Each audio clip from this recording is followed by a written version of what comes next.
سر حسین کا ملا یزید کو، مگر شکست یہ ہے کہ کٹا ہوا نہ ملا۔ حضرت امام حسین 61 ہجری 10 محرم کو کربلا کے مکان پر، جو کہ ملک عراق میں واقع ہے، ایک بہت بڑی جنگ شروع ہوتی۔ کربلا کی کہانی شروع ہوتی ہے امام حسین کو خط ملنے کے بعد، جس خط پر لکھا ہے کہ ملک شام کے جو حکمران ہیں معاویہ ابن سفیان وفات پا چکے ہیں۔ حاکم مدینہ ولید کے پاس جاتے ہیں یہ امام حسین، جو کہ اس وقت کے گورنر ہیں۔ گورنر اب یہ امام حسین سے کہتا ہے کہ ایک بیعت کی جائے جس میں وہ حکمران بنانا چاہتے ہیں یہ یزید کو۔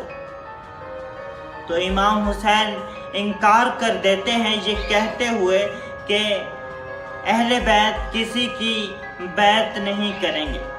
یوں آپس میں مخالفت شروع ہو جاتی ہے۔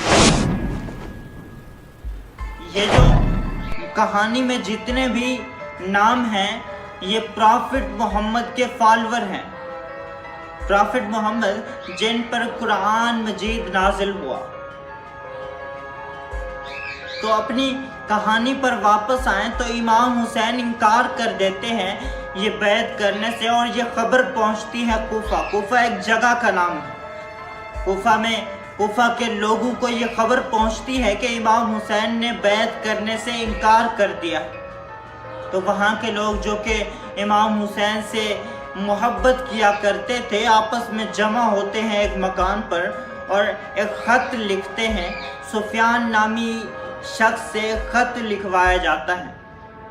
اس خط میں لکھا ہے کہ آپ ہمارے پاس تشریف لائیے اور ہم آپ کے ہاتھ پر بیعت کریں گے، آپ کو حکمران تسلیم کریں گے۔ یہ خط بھجوایا جاتا ہے امام حسین کو۔ امام حسین خط پڑھنے کے بعد یہ دعوت قبول کرتے ہیں اور وہ تشریف لے جاتے ہیں۔ یہ مدینہ سے مکہ اور پھر مکہ سے جو کوفہ تک کا سفر ہے یہ شروع کرتے ہیں۔ اب یہ جو ان کا سفر ہے اس کی جب خبر ملتی ہے یزید کو، اور وہ یہ ریلائز کرتا ہے کہ یہ امام حسین اگر کوفہ پہنچے اور وہاں کے لوگوں نے بیعت کر لی، ان کو حکمران مان لیا، تو میرے تختہ ہے اس کو الٹا جا سکتا ہے۔ یہیں سے یہ جو یزید ہے ایک لشکر بھیجتا ہے، یہیں سے یہ لشکر امام حسین اور ان کے ساتھیوں کو جا کے ایک صحرائی علاقے میں رستے کے دوران ہی، سفر کے دوران ہی روک لیتا ہے۔ صحرائی علاقہ، گرمی کی شدت، پینے کو پانی اور نہ کھانے کو کچھ بھی مہیا نہیں۔ یہ وہ جگہ ہے جہاں پر دریائے فرات واقع ہے۔ تو پھر یہ جو دریائے فرات ہے تو یہاں پر پہرا دیتے ہیں یہ یزیدی لشکر کے لوگ، اور 3 دن تک امام حسین اور ان کے جو ساتھی ہیں ان کو پانی نہیں دیا جاتا، اور پھر یہیں سے یہ سمے ہم ان کو بھوکا رکھیں گے، پیاسا رکھیں گے، اور گرمی کی شدت کی وجہ سے امام حسین یہ جو بیعت ہے یہ قبول کر لیں گے، بیعت کر لیں گے اور ہمیں حکمران تسلیم کر لیں گے۔ مگر ایسا کچھ بھی تصور نہیں کیا جا سکتا۔ 3 دن گزرنے کے بعد یزیدی لشکر حملہ کرتا ہے امام حسین اور ان کے ساتھیوں پر۔